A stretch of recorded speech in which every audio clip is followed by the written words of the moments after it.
What's up, gamers? Mass Gamer here today, bringing you one of my first custom gun reviews for Black Ops 2. We are doing the MP7 versus a spray comparison, no attachments on the MP7 submachine gun.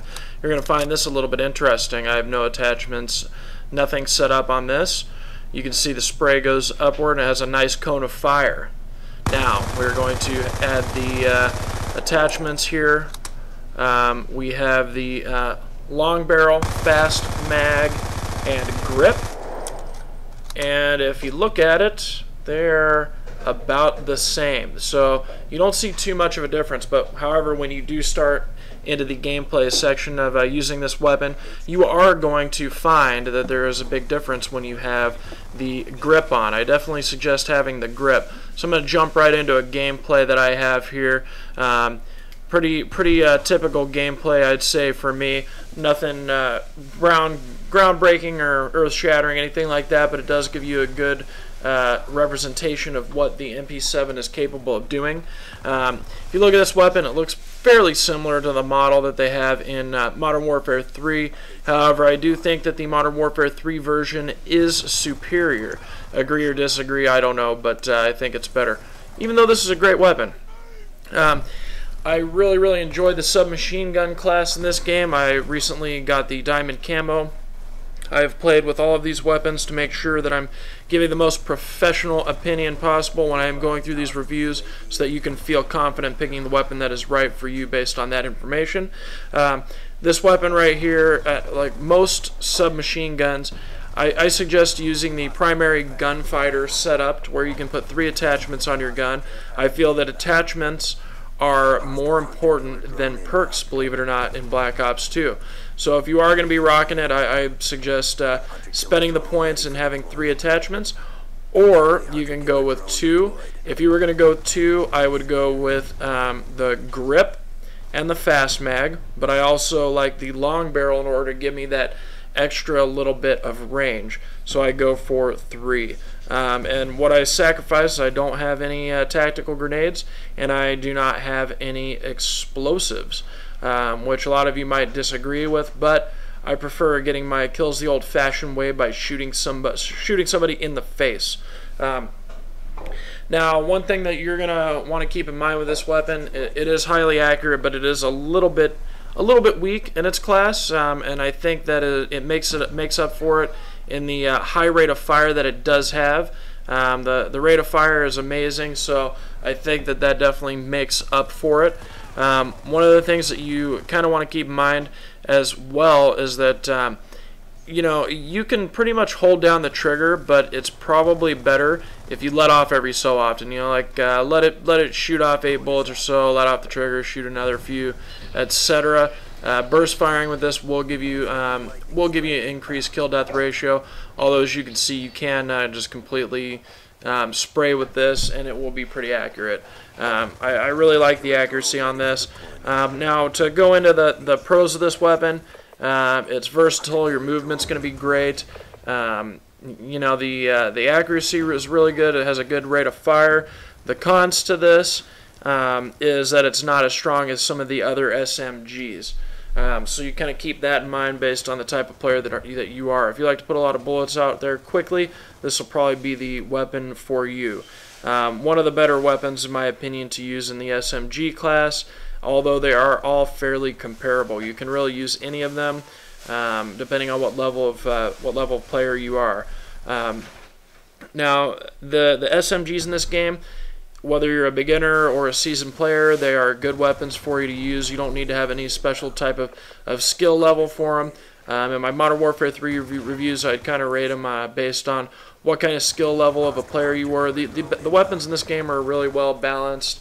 The only weapon that you really need to worry about, you know, having any type of advanced skill level with is the Chi-Com or Chi-Com, whatever you want to call it.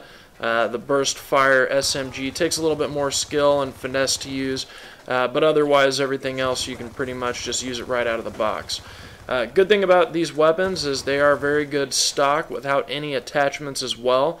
So, you know, getting the gold camo for these, you know, you can do it pretty easily because you don't have to have a lot of attachments for the weapons to be effective.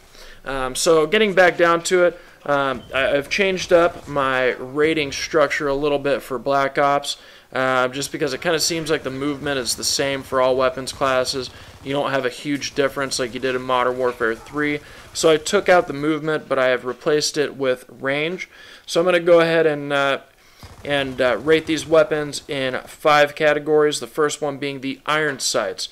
How nice are the iron sights? How easy are they to use?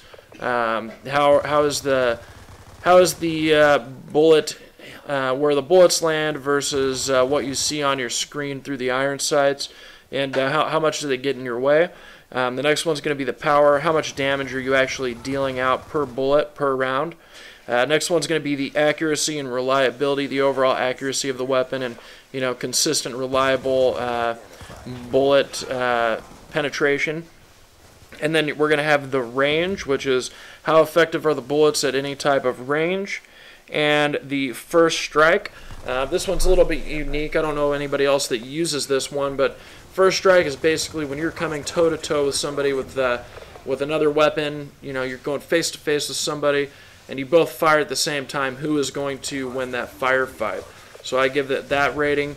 These are all going to be on a 1 to 5 scale for a grand total perfect score of 25. I doubt anything will be getting a 25, but you never know. Might get close. So the iron sights for this weapon, I like them. They are unobtrusive. They don't get in your way a lot. You've got the night sights on there, so it kind of gives your field of vision a pretty clear idea of where you're going to be aiming. As you can see, I've got some pretty good aim.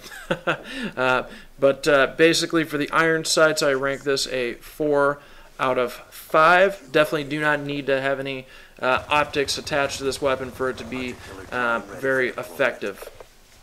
For the power for this weapon, it does have a decent amount of power, but it's a little bit lower than some of the SMGs. But it does have a good rate of fire. So for the power section, I am going to give it a 3 out of 5. And then back down to the accuracy and reliability. This weapon is highly accurate, highly reliable. You can just pretty much just shoot and shoot and shoot. Although, mid to short range bursts is always recommended for pretty much every weapon, but you can keep on shooting and shooting. So for the accuracy and reliability, I give it a 4 out of 5. And the range on this weapon, you definitely should have the long barrel on it if you want to get any range out of it. The overall range, I give it a 3. And for the first strike, this weapon's high rate of fire, reliable accuracy is going to give it a high rating on the first strike. I give it a 4. If you come up in any type of close range battle with somebody else, you've got a really good chance of winning this weapon just because of the speed and accuracy, and does a decent amount of power. So rate of fire and the accuracy on this thing are definitely going to pull it up. So the grand total for this weapon is going to be an 18 out of 25. I definitely think it is a slightly above average SMG. Very well rounded. You can do a lot of damage with it. And like I said before, in order to give you the most accurate and reliable ratings on these things, I'm not going to be doing any ratings on them until I have just a lot of kills with them, enough to at least get the gold camo on all of them, and have put down quite a bit of game time into them. Now, just kind of a little bonus information here that I wanted to kind of cover as well as a little bit about the Pick 10. Now, I do have the diamond for the SMGs, and what I've been doing in order to go through, because the first thing that you have to do is you have to go through and you have to get 100 headshots, which, can kind of be a pain in the butt. It's kind of hard to just focus on getting the headshots, so I just suggest playing as you would, because if you're a decent player, you should average somewhere between 5 and 10 headshots every single game, and I think that you're just going to have to give it time to get through that. But the next thing that's going to happen is you're going to have to get 150 kills with no weapon attachments, and then you also have to get 150 kills with no perks. So what I like to do is I like to use the pick 10, and I like to go through, take off all attachments and take off all perks and go completely stock. But then what I do is I like to go ahead and double up on either bouncing Betties or Semtex grenades, and then also double up on the tactical grenades. So what that does is it actually makes it kind of fun because you get to chuck a lot of grenades right off the spawn point there, and then also it gets both of those camos out of the way so that you can open up the next level. The other one you need to get is I believe it's 30 revenge. Not anything you can really do there's not anything you can really do to focus for that. You just kind of need to go through and play as you would. But those end up getting to be pretty easy. You just kind of get them at random. Somebody kills you, you go back out and kill them, and there you go, you get a revenge. And then the next one is fun because after I get that 150 kills, then I go ahead and stock back up to my normal custom class, which for the SMGs, typically what I do is I use the primary gunfighter. That'll give me the 3 attachments. I've got the grip, I have the fast mag, and I have the long barrel. And then I like to rock out four perks. I like to have Ghost, Hardline, and then Dexterity. Give you that extra speed when you're aiming out of a sprint, because I am an aggressive player. And then Toughness reduces the flinch. If you are an aggressive player, you know that's going to be a good setup for you. The only thing that you're really sacrificing there is having any type of grenades, which you don't really need if you're, unless you're playing some search and destroy or things like that. I think if you put more emphasis on the weapons, you're going to be a little bit more successful. But then the next one you're going to have to get is the Bloodthirsty, which is a 5 kill streak without using anything else other than the weapon. So that setup's perfect for it. The only thing that I do is I change my score streak. I change it. I go UAV, counter UAV, and then care package, because I don't want to risk accidentally using a score streak when I'm on my 4th kill and ruining my my bloodthirsty streak there. So that'll get you there a little bit quicker. And then what I do is I just drop the care package, and then if I'm feeling gracious and it's nothing special, I'll just go ahead and let my teammates pick those up, and I believe you get 175 points for it towards your score streak, and help somebody else out. So you're kind of doing a little bit of charity work in Black Ops as well. So that's pretty much the gist of it. MP7, back to what I rate it. Iron sights, I rated a 4. Power, I rated a 3. Accuracy and reliability, I rated a 4. Range, rated a 3. First strike, rated a 4 for a total of 18. Highly recommend this weapon. And hopefully that'll help out in you getting the camo like I did. I'm going to be working on the assault rifles after this, but yeah, basically that's pretty much it. I'm really hoping that Treyarch is going to work a little bit on the latency and the lag issues that we're currently having. I know it's kind of gotten a little bit better since the release, but it's getting a little wild. And for the people that have hung through on the entirety of this video, got a final parting question for you. Do you think that Treyarch is going to add prestiges to this game? They did it late in Modern Warfare 3, as you know. They increased it to 20 prestiges.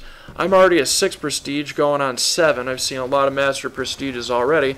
Do you think they're going to increase it? I think they will. I mean, the game's been out about a month now, and it seems that there's a lot of people already completely maxed out. So I'm assuming that they will, but let me know what you think down below. So anyways, guys, hope you enjoyed the video. Keep an eye out, because I will be doing this for every weapon in the game. I wanted to get an early start on this so that I can go ahead and get these out there for everybody so I can help you become a better gamer. So thanks for watching. If you subscribe, thanks for subscribing. And if not, please subscribe. And until next time, Mass Gamer is out. Hunter-killer drone on standby. Headquarters secured. Headquarters identified. Friendly hunter-killer drone deployed. Lightning strike awaiting coordinates.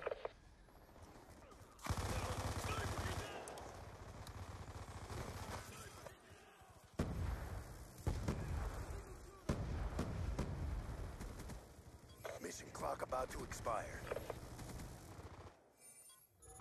Vulcan 1-1 is Headquarters online. booking sensor tasking. Sniper, get down! Good kill. Hostile grenade! Hostile UAV above. Drive! Sniper, get down! Hostile care package inbound.